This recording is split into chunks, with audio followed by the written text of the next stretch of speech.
Friends, ఈరోజు మనం చెప్పుకోబోయే టాపిక్ చిన్న టాపిక్కే.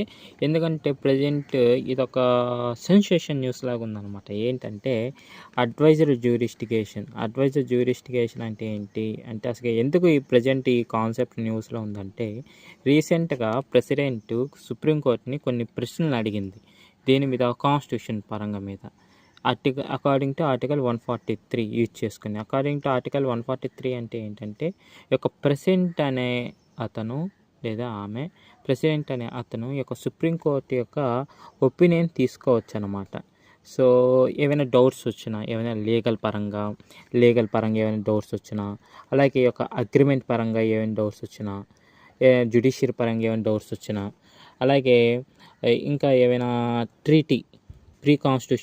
కాన్స్టిట్యూషన్ పరంగా ఏమైనా డౌట్స్ వచ్చినా, సో అదొక ఇంపార్టెంట్, ఇది పబ్లిక్ ఇంపార్టెన్స్ అయినా, ఇది న్యాయబద్ధంగా ఉంటుందా ఉండదా, ఇది పబ్లిక్ ఇంపార్టెన్స్ అయినా, సో ఇలాంటి బేసిస్ మీద మన యొక్క సుప్రీంకోర్టుని అడగొచ్చు. ఎవరు అడుగుతారు?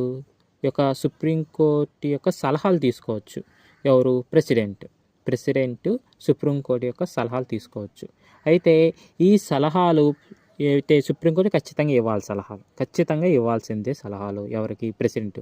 ఎప్పుడైతే ప్రెసిడెంట్ అడుగుతారో సుప్రీంకోర్టు ఖచ్చితంగా సలహాలు ఇవ్వాలి. అయితే ఆ సలహాలు పాటించకపోవడమా, అది యొక్క ప్రెసిడెంట్ యొక్క ఇష్టం. ఖచ్చితంగా ఈ సలహాలు ఇచ్చింది నేను పాటించాలా అని మాత్రం ఏం లేదు. It's not a mandatory, it's a advisory. ఇది ఓన్లీ సలహాలు ఇస్తే ఇది పాటించకూడదా అని ఈ యొక్క ప్రెసిడెంట్ యొక్క ఇష్టం. అయితే ప్రీవియస్గా ఇలా ఎప్పుడైనా జరిగిందంటే చాలాసార్లు జరిగింది. So for suppose Delhi loss act అయినా, అలాగే మన యొక్క ఇది జమ్మూ కాశ్మీర్ ఇష్యూ, అలాగే ఇంతకుముందు 2G స్పెక్ట్రమ్ ఉన్నింది అప్పుడు. సో అలాగే ఈ యొక్క కేశవ సింగ్ అని ఒకటి ఉంటుంది, అదొకటి బెరుబరి యూనియన్ యాక్ట్ అని, ఇవన్నీ కొన్ని ఈ పాత కేసెస్.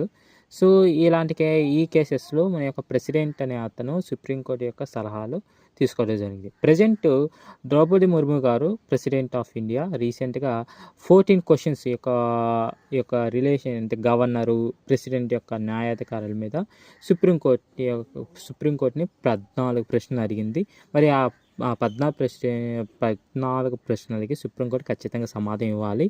అది ఎలా ఇస్తుంది ఏంటో మనం వేచి చూద్దాం. ఇదండి. Thank you.